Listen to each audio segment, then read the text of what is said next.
Hello, everybody, and welcome to another great episode of My EdTech Live. Thank you so much for joining us on this wonderful day. And wherever it is that you're joining us from around the world, thank you, as always, for all of your support. We appreciate all the likes, the shares, the follows. And as you know, we do what we do for you to bring you some amazing guests, amazing conversations, and amazing content to continue to help us as professionals continue to grow, not only professionally but personally too as well. So I'm really excited about today's show. We have a two-time guest now, and I'm really excited because his book just came out recently, and I'm honored to be, at least one of the first podcasts that he's on. So we can go ahead and have a wonderful conversation and share the joy of going beyond the bulletin board. And I know that our guest will definitely share a little bit more about that. But again, I would love to introduce you to Jed Stefanowicz, who is joining us here today. Thank you, Jed, for joining us. How are you today? Fonz, it's great to see you. I'm doing awesome, and yes, I am a returner, so I'm thrilled to be a returner, and it's good to catch up with you. It was pretty cool. We were both at ISTE last summer, and we happened to be in the same place at the same time, not at the conference. And I kind of looked over, and I'm like, wait a minute, I know that razor hair. I know who that is, and it was cool. It was good to catch up. So now we've gotten to catch up on screen, off screen, and I appreciate you. Yes, it is one of the first podcasts to talk about this book, but you were also one of the first to read the book. So I want to thank you for being an advanced reader. And I really loved that you called it a practical guide. You said a lot of great things, but calling it a practical guide right from the jump is exactly what I wanted this book to be. It's kind of like the book, you know, the manual for how to do the job I just got hired to do. There you go. Well, that's great, Jed. And yes, it was definitely great just to catch up and just turn over and be like, hey, I know you. So it was just great again, just to really catch up and meet you in person and just talk and connect. And obviously through the show, this is one of the best things that I love about my tech life and my experience through it, that I get to meet some amazing people online. And then when I get to meet them in person, it's just like we've already known each other for a long time based on an hour conversation from the podcast, but it's all about those lifelong connections. And again, anything that we can do also to continue to amplify voices. So I'm really excited to talk about your book. And yes, I am thrilled and honored of keeping me top of mind to be an early reader and just review it and check out the great stuff that you are doing. So I'm really excited to dive in because I know that the content here is going to be great for all teachers, and especially I see it as a great book to pass along to new teachers that may be coming in, that are going to need a little bit of just that little extra help, but also even for veteran teachers, just to kind of add a little bit more spice to what they may be already doing. Like I always say at the end of the show, just to sprinkle on, some of those knowledge nuggets to what they are Right on. already doing great. So, Jed, before we dive in, for any audience members that are joining us today or listening here on the podcast that may not be familiar with you yet and the work that you do, can you go ahead and give us a little brief introduction and what your context is in the education space? Sure, happy to. I am a lifelong educator. This is year 30 for me in the biz. I just started a new role this year as an administrator, which is, a really interesting growing point for me. It's a great challenge. It's a cool next phase. But I'm a director of digital learning and innovation here in Massachusetts at Neshoba Regional School District. For the past 6 years, I was a digital learning coach. And then before that, I taught third grade for 22 years. Before that, I was a child. So this is the only thing I've ever done, and it's definitely where I belong. Our bodies are kind of on that September to June, Happy New Year come September routine. So, so yeah, that's what I've done. An elementary educator, and then using a lot of technology. And mine was the classroom that had early emerging technology and kind of became a showcase classroom. And I loved presenting and sharing what I was doing. And it kind of turned into a bunch of different ways of doing that more formally, whether through coaching or presenting or consulting or, now being an author too. So I love doing it. And I love, we just had a conversation before we started that I think what keeps us in it, what keeps us in schools, even though we get to do these kind of things too, is at the end of the day, it's all about student learning, right? It's all about the end user of those, whether it's onboarding, whether it's selecting the tool, whether it's finding the cool robot. at the end of the day, we know if it's not about student impact, we know it's going to come and go quickly.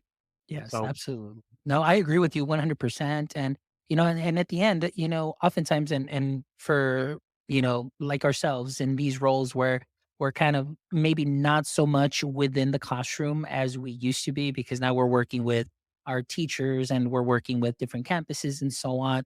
But, it's always great, like you mentioned, to keep top of mind that who is going to be my final end user, which is the student. So, obviously making things as practical as possible for our teachers, but also to make it fun and engaging and easily deliverable, to our students as well. So you're absolutely right. So let's go ahead and dive in. First and foremost, before I start asking you any questions, well, more so about the book, I want to know a little bit of the backstory behind the book. So please, if you can just share a little bit with us when that moment hit, that light bulb went off, that aha moment that you said, you know what?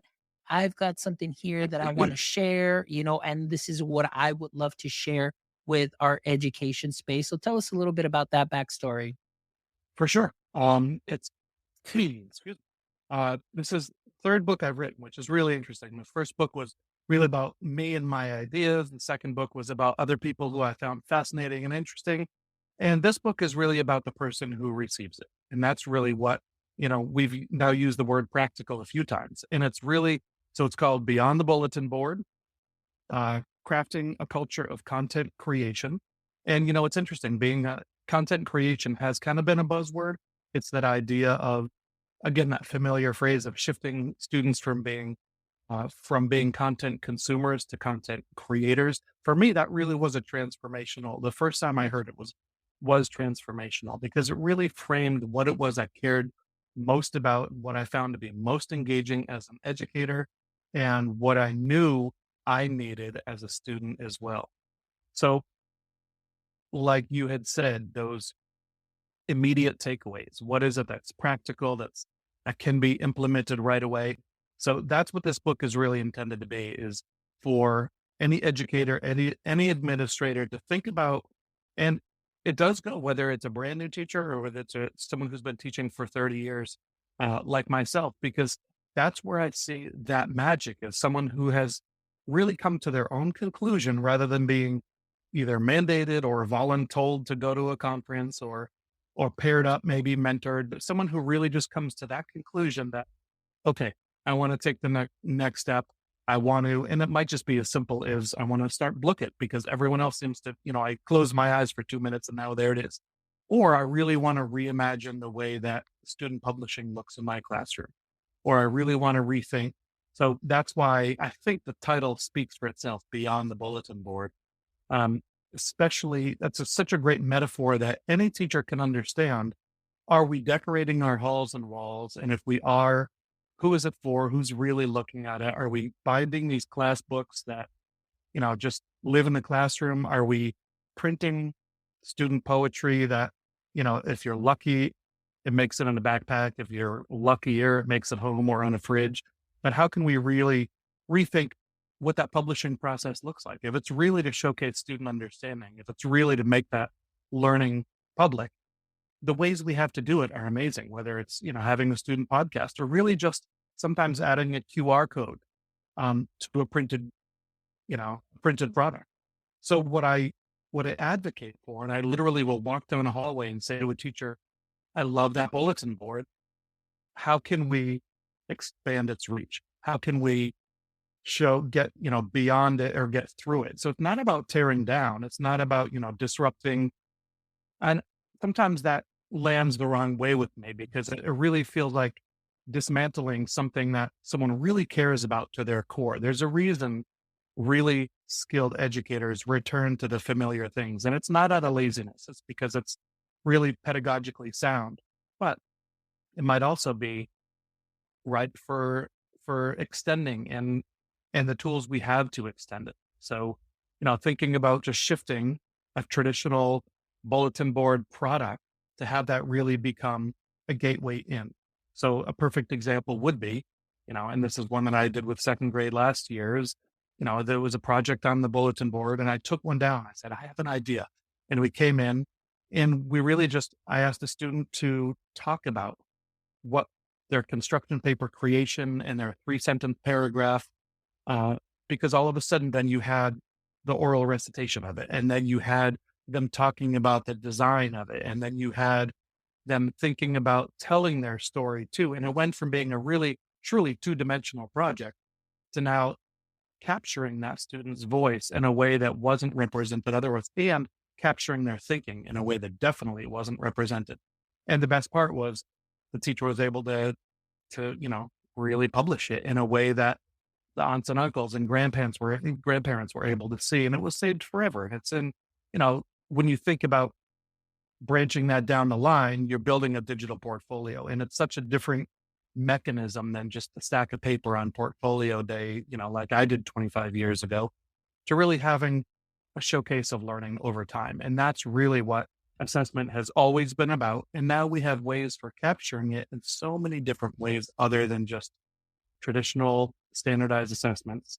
And I'm not talking about replacing them. I'm just talking about supplementing them. So that we're hearing from students we might not otherwise be hearing from. And I see it happen every day. Yes, no, yes to everything. And Jed, honestly, like everything that you described. And we'll touch on a couple of things there that I do want to highlight. But again, it always reminds me of the way things were when I was in the classroom. I mean, it was probably, we had just gotten Chromebooks. Maybe for the last 2 years I was in the classroom, and we only had two Chromebook carts in that school. And I was the teacher that signed them out all year because not a lot of teachers were familiar with it. Again, they were just coming out. It was something novel, but I just loved absolutely just taking the risk and just using them and incorporating them. And again, having the students become creators within the learning process was something that's so advantageous. And I want to highlight something that you said here towards the end when sometimes when you do give those assessments, there are some students that you really don't hear from too much. And not that they're not there taking the assessments, but we're not giving them a voice to really show their learning and showcase their learning. And what I always remember is the story where I had, I won't mention her name, just just for personal identifiable information. But I had this wonderful student who came in and she was emergent bilingual, just brand new, and she was very quiet, very shy, very reserved, and again, just that being self-conscious of the language and trying to speak it and so on. However, when I would put a Chromebook in front of her, I mean, she spoke loudly and she spoke clearly, and you can tell that there was content mastery because she had a different venue of expressing what she was trying to say in a way that she didn't feel self conscious, or maybe that somebody would make fun of her.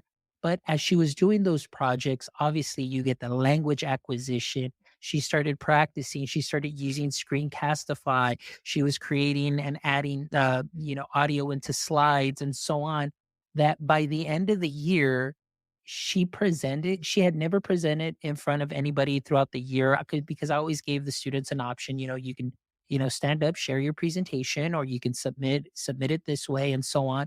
At the end of the year, she got up there and she presented, and everybody was just in awe. And just her language, the acquisition, she had this confidence. She was able to exit out of that bilingual program because of the growth. And again, another thing that you mentioned is essentially with all of these digital learning artifacts that they have, they're essentially building a portfolio where I was able to prove to the administration, to and everybody within that committee, to say this is where the student was when she came in, and this is where the student is now. And they were able to see that growth. And undeniably, they were just like, no, I mean, there is growth here and the evidence is there. And I think that's something that's very important and I absolutely love. But I want to ask you a question because Well, hold on, because yes, I want to talk about your story. okay. That's what this book is about. It's those stories. And when you talk with educator, from educator to educator, that story makes me think of a story and it makes me think of a student. And that's what it's all about. And you're absolutely right. It's empowering that student. And the fact that she was able to, you watch that growth and you saw it in a way, and it takes a certain kind of leadership because someone walking by your room wouldn't have seen what was going on. They had to come in because what they would have seen is maybe kids lined up in front of a screen. And we feel that pushback sometimes. But then when you have that result and you have the story that explains it, that gives all the context. And it made me think of a story. So hold your question because I'm going to tell you this one. And, this was going back years and years ago where, early makerspace days. And I thought it was awesome because I made this makerspace kind of corner of my third grade classroom. And there was a student who wasn't quite at third grade, performing at third grade level in terms of literacy skills. But in the makerspace, he was the kid who would go home and build a tree fort and knew every dinosaur and knew every insect. And he chose the challenge of building a bug catcher. So it was this paper towel tube and, all these pieces. And what I thought was awesome was I made this worksheet, which now I realize I just made a worksheet, but it looked like a blueprint and it was kind of the exit ticket, which asked, what did you make in the makerspace? What was your design thinking? And which the idea behind it was great to capture the design thinking. What I really didn't realize was I had turned it into a writing task and I wrecked the whole thing. And I wrecked it for that kid for that day because he had made something. And then I put a roadblock in, I put a hurdle that was an insurmountable hurdle. And I turned it into a writing task that didn't need to be. And then that was when, Seesaw was early at the time. And so the next morning, I literally said, you know what? Get that project you made because I said, save it, get the project and just put it in Seesaw. Tell me about it. And then, like your story, he lit up. He could tell me all about, well, this light draws the bug in and then it catches him. And now I've got it. And this is why I thought about it this way. And did I capture his design thinking? 100%. Did it need to be written? No way. And that's where, I think about when you were talking about your student and providing those different pathways and really widening the walls to provide all those different lanes. If we're forcing everyone to follow that same recipe, it's not a deficit on the student if they're not achieving it. It's a deficit on the space and the teacher who's not providing the way that student needs.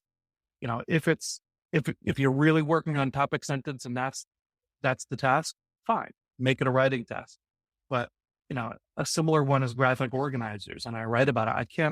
I can't tell you how many times I ended up in battles over you have to complete this graphic organizer, which really is meant to be a support tool to organize thinking. And again, I had turned it into a writing task, or it just becomes a power struggle. And I've seen it time and time again where these things that are supposed to be structures and supports become roadblocks and hurdles for students. And why not just press the record button and have a student tell their story? Like we were taught to sit and listen to their kind of pre-writing story and then, turn on that record, they tell their story, they listen back. That's their organization. That's their planning. So the video doesn't become, the final product output. It's actually can be a planner tool for a student to collect that thinking. So all these it's nothing, it's not actually brand new emerging technology. I'll try not to talk about AI over the next hour. But it's, good teaching comes around and around. It just comes around in different ways and different tools. So, all right, enough about my rant. What was your question? No, no, no, no. Absolutely. Like you hit on some great things there too that I definitely want to unpack and so on. And especially, I think there's just a power in allowing students, like you mentioned, and you mentioned it, also in the book, allowing students to give them that voice and take that ownership of their learning. And oftentimes, I understand that as educators, sometimes we have our set ways and we do things, and there's things that do work, but there's absolutely nothing wrong with kind of spicing things up a little bit and just enhancing and taking it to that next level.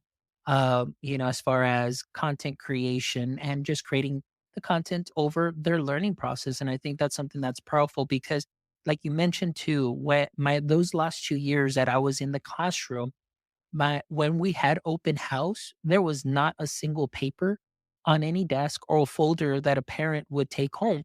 I told all my kids they would bring their parents in and they would log into a Chromebook and I say, please show them your Google Drive. And we had Google Drive folders, which like we were talking about portfolios and how that can help enhance the student learning because now it doesn't just become For example, the stuff on the bulletin board and things of that sort. Not that there isn't a place for that. There's some great things there, but you just don't want to kind of create a scrapbook and kind of little things like that that you take at the end. You want to have at least what I saw in mind. I was like, I want them to have a digital artifact that is editable that they can come back, whether it's next year when they're in sixth grade, or they can come back in eighth grade, or they can come back and they have something there that they can build off of or continue to save their work. And that was something that I continually let them know. So, make sure that you always save your work. And there was a power too. And I love that you mentioned Seesaw because that was my go-to tool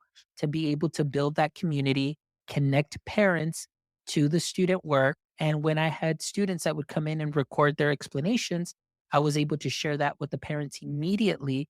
And the parents absolutely loved it. The students loved it because it's like, oh my gosh, I'm sharing this with an authentic, genuine audience because it wasn't just with their parents. We had like a little parent group. So everybody got to see and they got to share. And even the parents were like just excited that they would get to see other students work and they were cheering everybody on. And that sense of community that went beyond like you mentioned, the bulletin board, it went beyond the walls of the classroom, but it was just something so simple that it just doesn't really take too much time, but it's really kind of that shifting that mindset. So I want to ask you, Jed, in your experience that you've had in your roles, and especially here, we're talking about the book, what are some of those biggest obstacles that, and I know we hit on a couple of them, but, maybe just to kind of reiterate that, what are some of the biggest obstacles for educators to kind of make that shift and how can they overcome some of those challenges that they may face?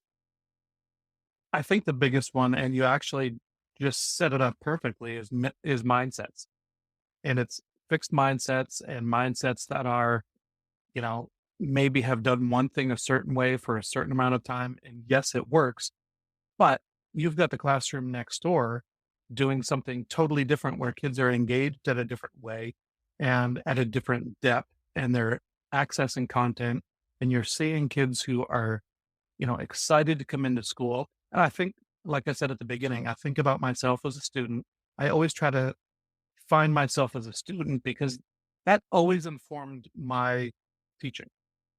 What did I need? And, it kind of goes back to that question we hear all the time. Would you want to be a teacher or would you want to be a student in your own class?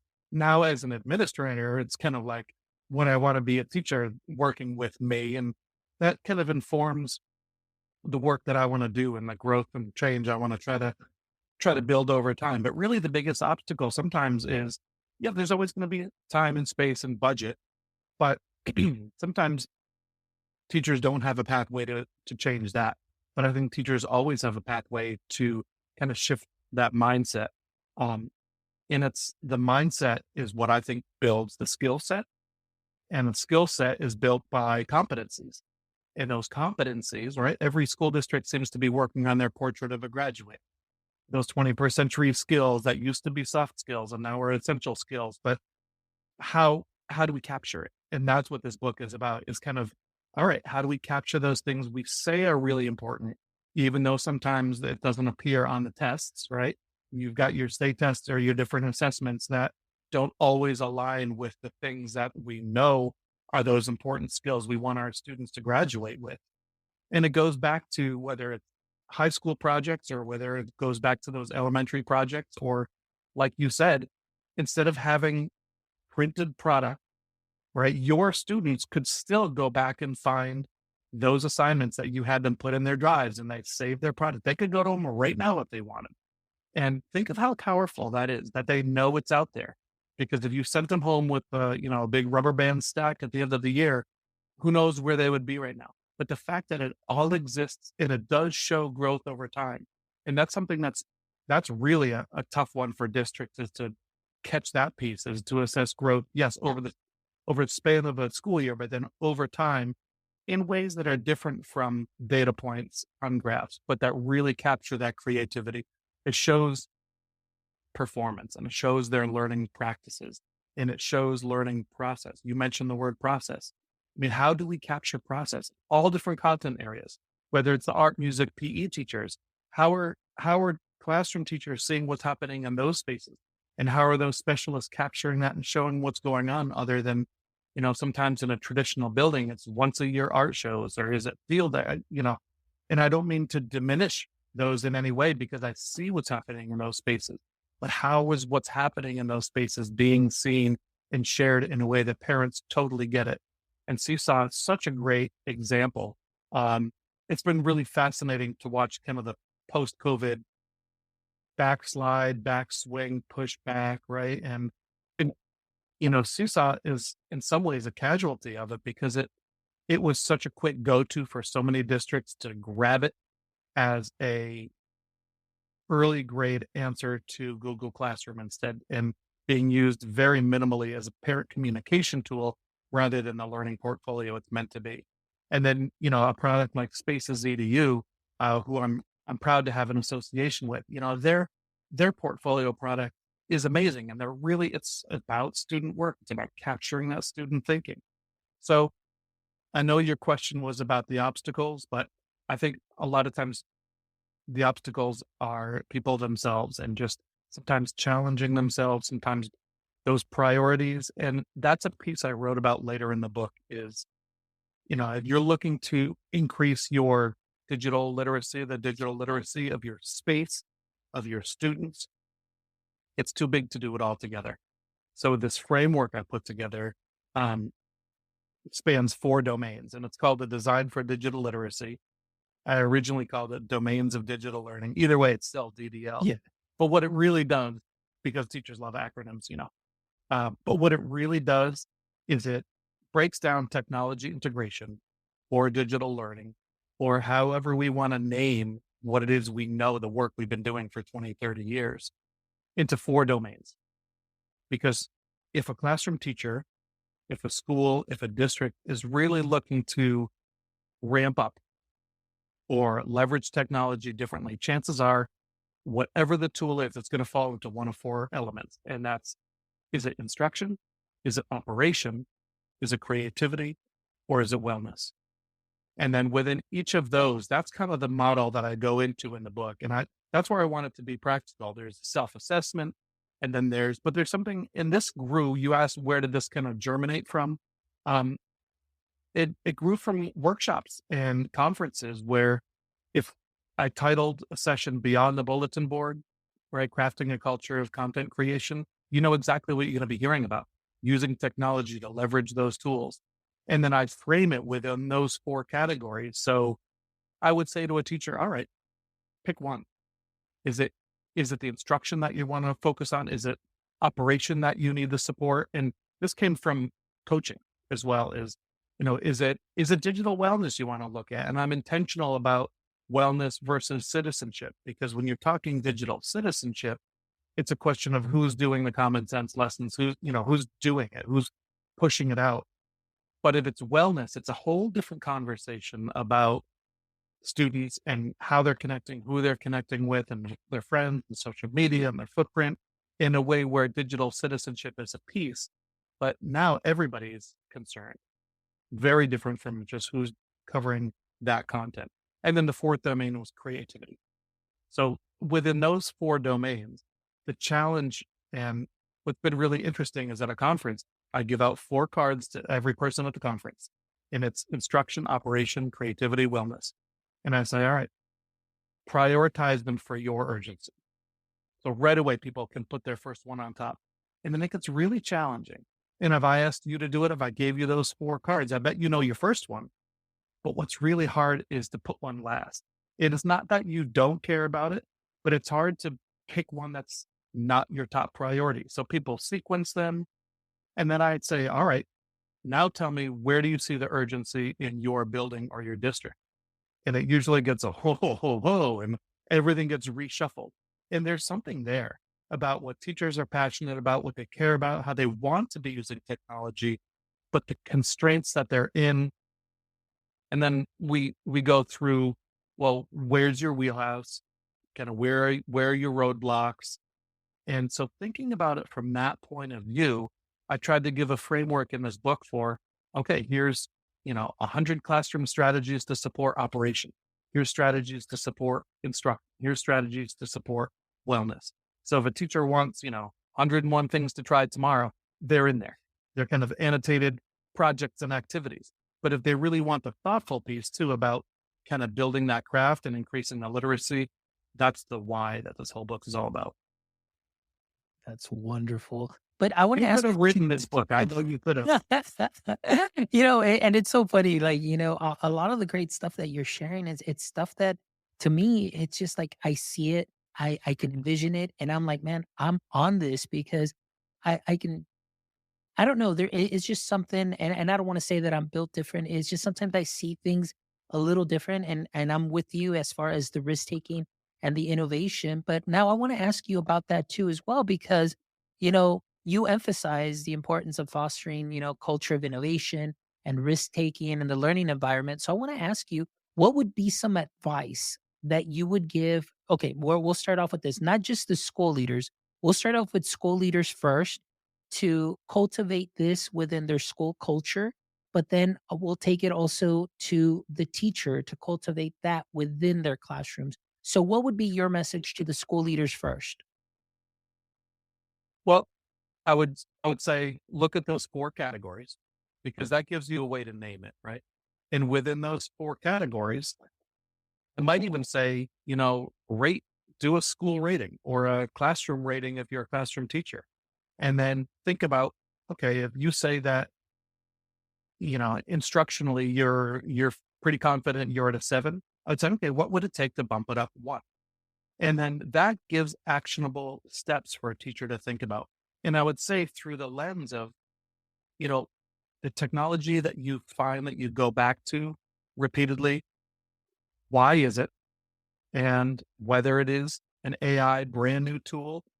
And I said I wasn't going to talk about AI, but it's actually a handy way to really think about the intention of what we're doing rather than just the novelty of it, right? So is it really empowering student learning? Is it impacting student learning at the end of the day? Or are there shortcuts that are happening that are coming at some sort of cost? That's the interesting thing I've really been watching with AI is, yeah, it's great to give teachers that time back and it's great to add all this depth.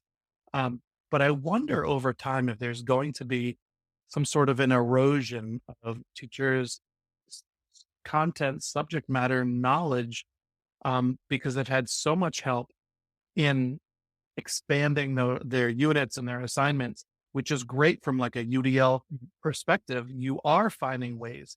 Um, or are they teaching so much better because of it? It's probably going to be a little bit of everything. But, you know, to get back to your question, my advice would be the tools that you're using. What's the, and I don't want to say return on investment, but what's the intention really? Are, are voices being empowered? Is it personalizing the process? Are you engaging students, like we both said, who might not otherwise be engaged? Do you see a social emotional component to it? And if you hand students um, iPads and you say, okay, you've got 3 minutes to make a commercial to talk about why digital citizenship is important, you're going to get something that's totally different from if you said, write a paragraph about why we should be a good digital citizen, because you're giving them the authenticity, you're giving them an audience. You're going to have kids who know exactly what an influencer does or says. They're going to hold it up and say, hey guys, here's why you should, and you get a totally different voice. And when we talk about student voice, that's like a great example. It's not just voice or no voice, it's which voice. And if you give an audience, then you're going to get voices that you're not capturing in different ways. And like one thing that you mentioned, I know you said, as far as which applications or which platforms you're using. And obviously, sometimes the vision, well, not the vision, but people at the top, they're accountable too. So it's like the return on investment. But I always say like, the return on investment, we need to look at the return on instruction, so that to me I is the like that. biggest That's a thing. good set. That's a good Yeah. workshop title. Yeah, the return on instruction, because oftentimes too, I feel that, we need to see, okay, are the students engaged? And like you said, everything, like, are they giving a voice to those that may not have a voice? Are they being authentic? Are they being able to, garner those 21st century skills and be able to grow and cultivate that culture as they move on and see the importance of that? And I think to me too, one of the biggest things is this going to translate or transfer over into any additional skills, not only just within my classroom, but I want them to be transferable skills to other subjects. If I'm self contained, I want them to see and make that connection. And that's one of the things too that I wanted to share that it just came to mind. Those last 2 years that I was in the classroom, I was doing science and social studies, and we were kind of departmentalized. So we had just a teacher that just did math, and then the other one did ELA reading and so on. And I did science and social studies. But it was very interesting sometimes, and I don't know if it was just happened to me or if it happens to other people. But with the students, since they're kind of being siloed in a way, like when we were doing science and we were doing math, they're like, "Why am I doing math? Like this doesn't make any sense. This is science. Like there's no math in science." I was like, "Wait a minute." I was like, "There's math." And for some reason they found that math to be difficult, but I was like, "But this is just what you were covering with the other teacher." But they're like, "But this is science." So to me, what I try to do is even within the science and the social studies was really to help them see and make those connections, which kind of brings me again to that beyond my walls and beyond my subject to make sure that those skills transfer over to the ELA class, they transfer over to the math. And I think that's something that's very important. And that's what I feel that with implementing such tools and such teaching practices with technology, the students can be able to make those connections and not feel like, hey, well, this tool is only for math and I can only use it for math. And what I'm learning here and these skills are just math. But it just opens up a world to them and it makes them better prepared, better digital citizens too. And as they continue to move on and on, they just have that skill set at the ready for anything that they may need. And again, they can go back and remember some of those platforms or have some of those digital artifacts that they have, which I really like. So that's really something that's really cool. I love that you use the word transfer. Excuse me. Um, because that learning transfer, it's really making explicit, like, and it seems so obvious that students should know what they're doing. They should know why they're doing it. They should know how it connects to, hopefully beyond Friday's test, but how it connects to their world around them. And you'd love this because yesterday I was actually recording for a school district podcast, this fourth grade after school math club called Math All Around Us. And these kids' parents from all different industry came in and talked about how there's math all around us. And I asked these students, what is it? What do you mean there's math all around us? And they said, well, we just learned about dosing with in medicine and prescriptions. And we just learned at the grocery store, you're trying to calculate prices. And there, all these ways that are so different from the calculations and computation in class. And there's no technology involved in that other than me recording that. But you do have to sometimes make that thinking explicit. And don't forget to ask kids, do you know why you're doing that? And certainly not trick them into it. And I always push back and I always have at that idea of, kids are learning without realizing it. That's so condescending, whether it's coding or whether it's technology or whether it's, you don't want to suddenly reveal something. Students should know exactly what they're doing and why they're doing it. And that goes to, our whether it's objectives posted on the board and why is that? And when there does come a time and there came a time with me where, yes, I was posting objectives because I had to, and the principal might walk in and see it. And I realized that I was chasing all these compliance tasks when really in, what I wasn't doing was providing that space where students had all these reference points to frame what they were doing, why they were doing it, beginning and ending lessons with making that really obvious. So there does come a time, I think, where every teacher kind of makes those connections about what makes sense for every student in the classroom, maybe not just themselves when they were a learner, or not just, the mainstream in the middle, but really reaching every student. And we do kind of keep coming back to a UDL theme, right? Whether it's learner transfer, but how are we? And that's where, you and I, with being tech enthusiasts, have for all these years now found ways of providing those multiple modes, whether it's for expression, or engagement or representing content. And that's where you get kids in different ways. But it does take, there's a flexibility because if you're going to represent content differently or allow students to represent their thinking differently, yeah, it's harder. It's harder. If you're giving an option of 5 ways students can demonstrate their learning, yeah, that's 5 ways that you need to assess it. But think of the power, think of the engagement of the students leaving your space had, knowing that you saw them in a way that maybe a previous teacher hadn't, or maybe in a way that their parents hadn't until you offer them seesaw. And it only takes one time for a parent to say, ah, it's like magic, right? They hear their students thinking in context. And think about, you also as a classroom teacher, suddenly when you have a parent teacher conference, you have a whole different lens to talk about when the student is part of the conference through their recorded explanations and thinking. And it doesn't become a performance piece at the end, but it becomes their own thinking on display over time. I love that. I love that. So, a couple of things that I do want to unpack, but I want to touch on this one first that you mentioned here towards the end that when you do have a parent conference or you may have an IEP or a 504, that's the one thing that I love that I always came in with digital artifacts, recordings of the students and their work and so on, where oftentimes I would come in and there would be other teachers that would just, okay, so what is the student needing? What are well, they just need to study. Well, these are their grades, here are their quizzes. So what do you see as the problem? Well, they're not passing their quizzes. Okay, so what do you think that they need to do or what do you recommend? Well, they just need to learn this or learn the multiplication tables but that was really just their evidence. Again, it goes back to that final grade and final product as opposed to the process where I was able to come in and say, well, let me share with you the process that although the student may not be doing well, I want to show you where they were at the beginning, where they are up to this point that we may be having a mid-year meeting.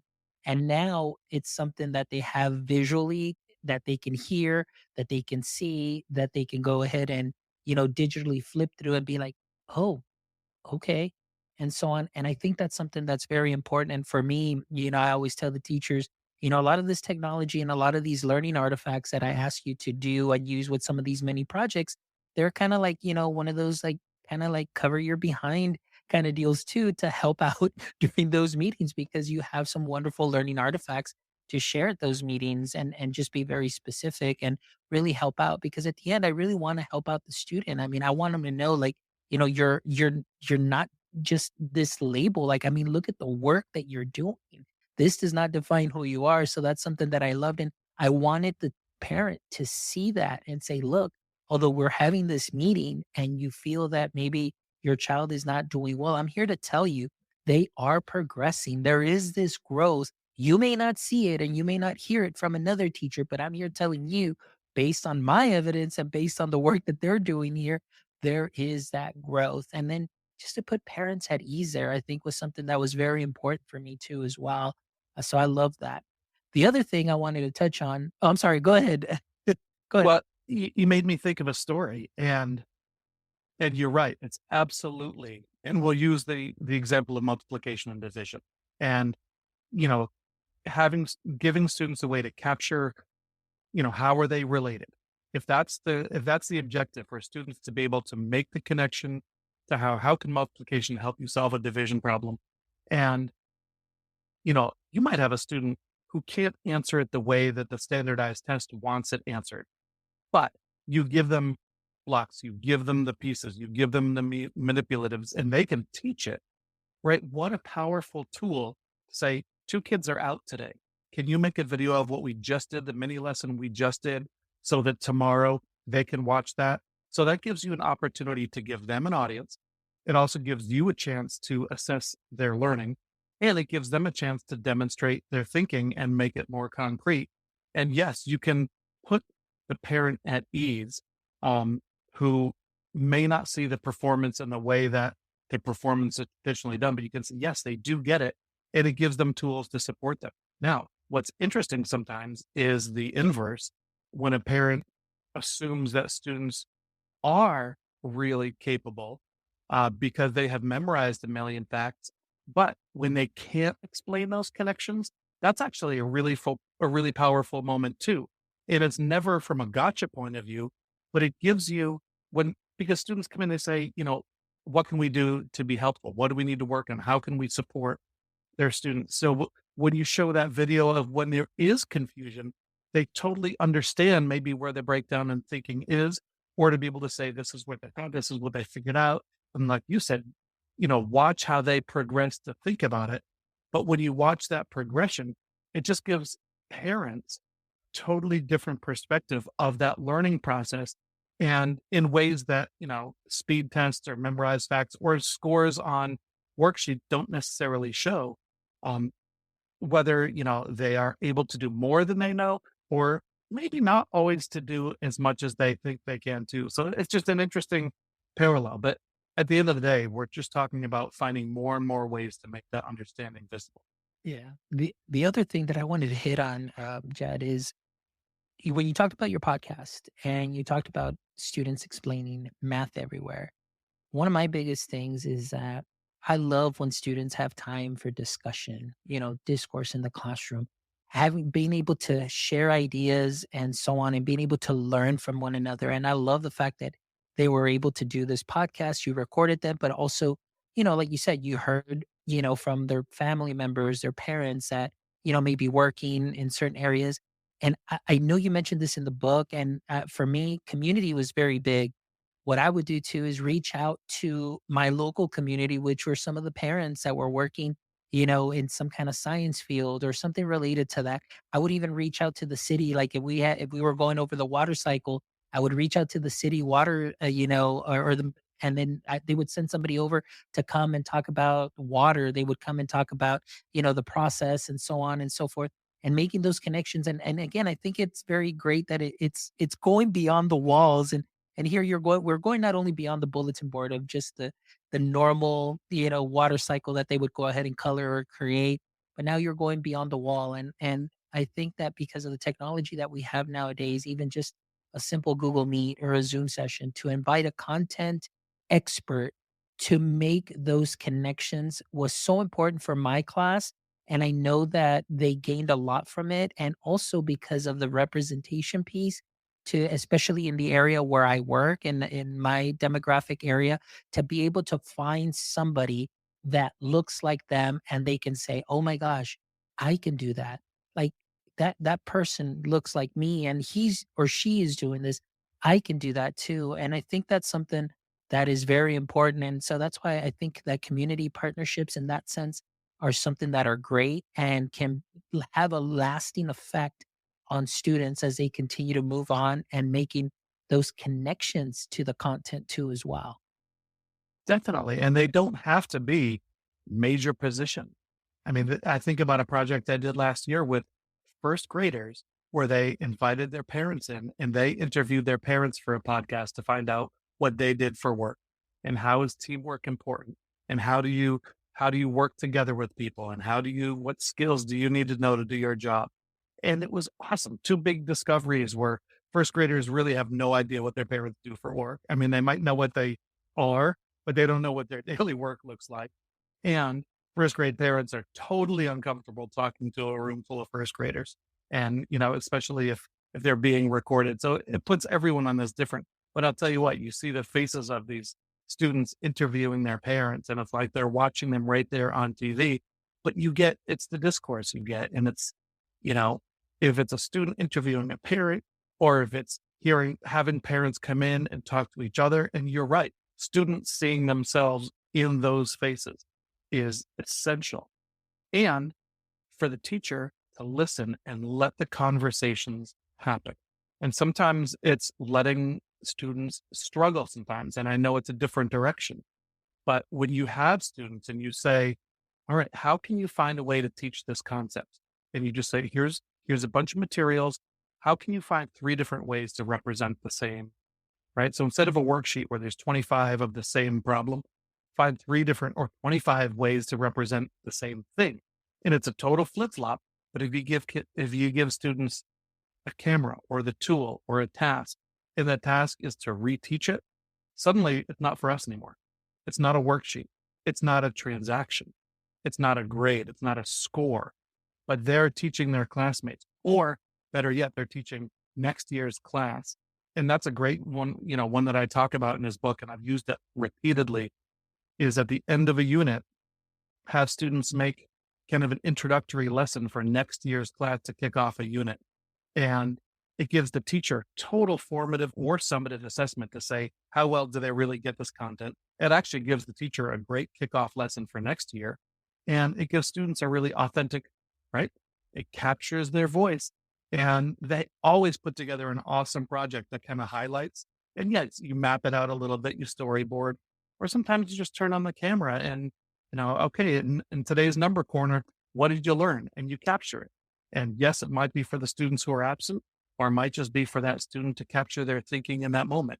But, video is nothing new, right? If it's a VHS camcorder when I was in seventh grade, or it's, literally holding up the phone now, the tool is different, but the pedagogy is there. And there's a reason we've always found different ways. And I've always gravitated toward different ways of engaging with teaching and learning. Absolutely, man. Those are great. That's great. Well, Jed, as we kind of start wrapping up and everything, I just kind of wanted to ask you, beyond the bulletin board, we've talked about so many great strategies that are in the book, the content, what you're hoping to bring to teachers. So, what are some of those key takeaways for the readers? And, how do you envision your book to make an impact in the education space? Well, I did, when I was thinking about why I wanted to write I really wanted it. I'm glad, again, you called it a practical guide, because I really wanted it to be either an integrator's toolkit or a classroom educator's handbook or an administrator's guidebook too. So when you called it a guide, I was really grateful, because for an administrator who, technology is not their background, and they have been working on becoming an administrator, but maybe haven't been following all the emerging trends in technology. And that goes whether you're an administrator or you're a veteran teacher. It hasn't been every educator's responsibility to teach themselves all these things that have come along, right? So that's where a book like this fits in, or roles like yours or mine fit in, is to support that. So, that's what this book is really intended to be, is to provide classroom solutions and strategies right away. And there's a section where it really aligns with the ISTE competencies. So we could think about, how are we having students become creative communicators and empowered learners? And hopefully it's not just what do we want them doing with technology, but who do we want them to become by using that technology? So it's, practical strategies for leveraging the technology. And then that middle section of the book, where it's the frameworks that provide it, whether it's across those four domains or through an ISTE framework too. So it can give that framing for those who need it that way. But at the end of the day, it's, how, like I said, how are we shifting from being content consumers to content creators? Is it aligned with the curriculum? Are we shifting the structures that have been maybe the obstacles in the way? Are we talking about learning transfer? Are we thinking about giving students authentic ways to demonstrate what they know? Are we demonstrating our excitement for being lifelong learners and our excitement about learning these new ways too? Or are we just bringing the same folder out that has copies of copies of copies?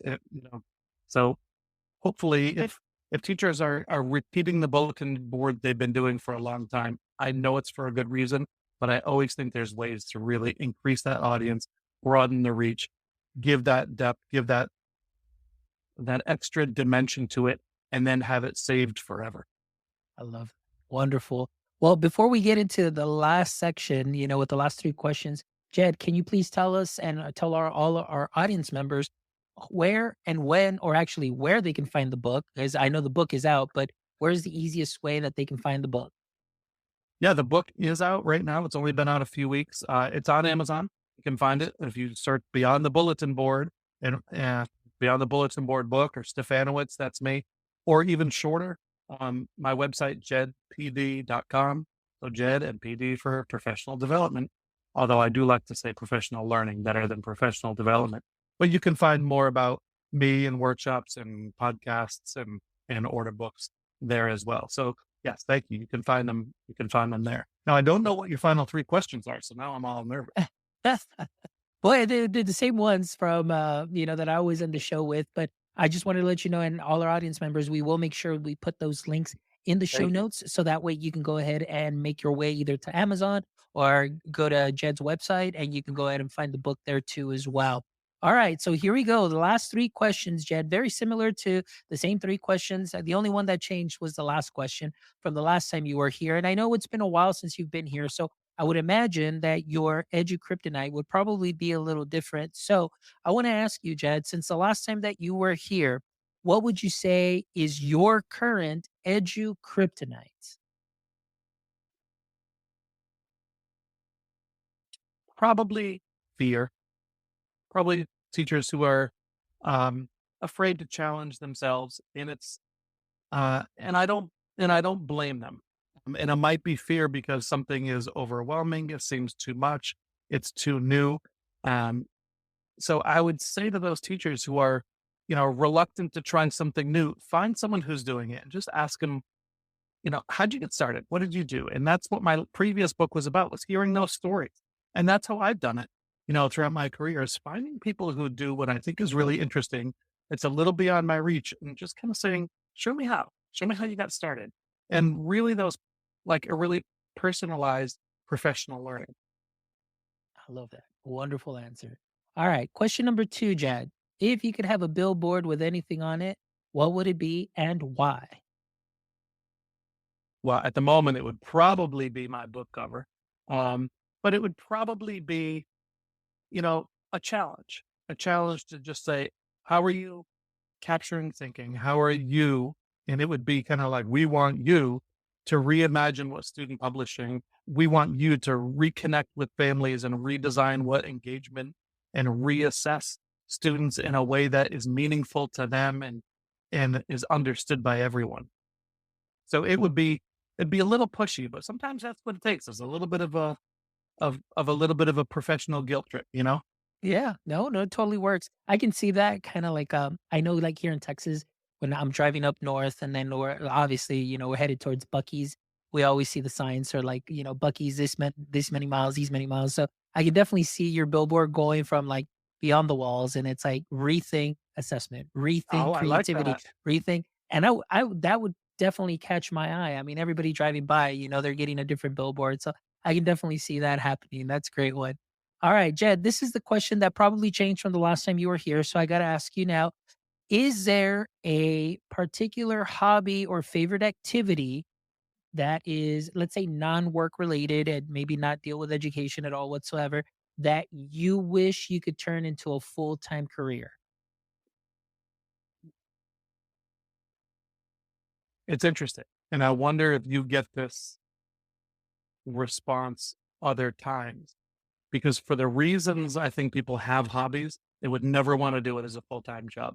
So if it's playing music with my band, if it's working with bonsai trees, which I do, whether it's engaging with kids in a different way, whether it's playing with with nieces and nephews, or parenting with my kids, all the stuff we love to do, escape rooms or whatever, all that creativity, if that became your full-time job, I wonder if it would take some of the joy out of it, and it wouldn't be your escape anymore. So I don't know. I'm happy to have a day job, and I'm happy to escape that day job and do the things that feed the other side to, in a capsule. There you go. Yeah, that's a great answer. Honestly, first person to answer that way. I love it because it's very interesting that this is what I do. This is why I do this because luckily I have a full-time job, but this feeds that creative side and all of that. So I could definitely Well, see where you're at. think about if you had to be, if this was your sole source of income and this was your full-time job, and you were it would totally change it. It would diminish it, and it would put a different pressure and a different output and a different expectation for you, and you'd be chasing different things for different reasons, and you wouldn't love it, and you wouldn't feel like it's a creative outlet or escape, I bet. Yeah, for sure. Well, Jed, thank you so much. I really appreciate it. This has been an amazing conversation. I'm just really thankful again for you keeping me top of mind. Thank you so much for being a returning guest. Thank you so much for sharing the work that you're doing. And using this platform to help amplify your voice and your creativity and just bring some more knowledge and more amazing resources into our education space. So thank you, my friend. It's been an honor and a pleasure. And I absolutely loved meeting you in person. So hopefully we can run into each other again soon in the near future. And that would just be great just to catch up. And as always, Jed, you always have an open invitation on the show. So whenever your next book comes out, you can definitely come me up and you can go ahead and share that here as well. So thank you. I appreciate it and appreciate our friendship and our connection. Thank you so It much. is it is my pleasure. It's super great to be here, and I'm glad you're doing this, after hours, and this isn't your job because it keeps it real and it keeps it meaningful. And I know it's something we both care about. And as much as we're not in classrooms with kids, as much as our hearts desire, we are reaching those end users. And like we began the conversation, all of this is about student engagement. All of this is about student learning, and all of this is about right? The magic of teaching and learning that got us into the job in the first place. Tools might be different, but all the reasons are the same. So I appreciate you having me on again, and maybe we'll cross paths at ISTE in Denver. Definitely. Well, thank you so much. And to all our audience members, as always, thank you so much for all of your support. We really appreciate all the likes, shares, and follows. And if you haven't done so yet, please make sure that you follow us on all socials at My EdTech Life, at My EdTech Life. And also, if you can, please jump over to our YouTube channel. And if you haven't subscribed yet, please make sure you subscribe, give us a thumbs up. We definitely appreciate that. And make sure you visit our website at myedtech.life, where you can check out this amazing episode and the other 275 wonderful episodes with educators, creators, practitioners, professionals. We've got a little bit of everything for you. And I promise you that you can take those knowledge nuggets and sprinkle them onto what you are already doing great. So thank you as always for all of your support. And my friends, until next time, don't forget, stay techie.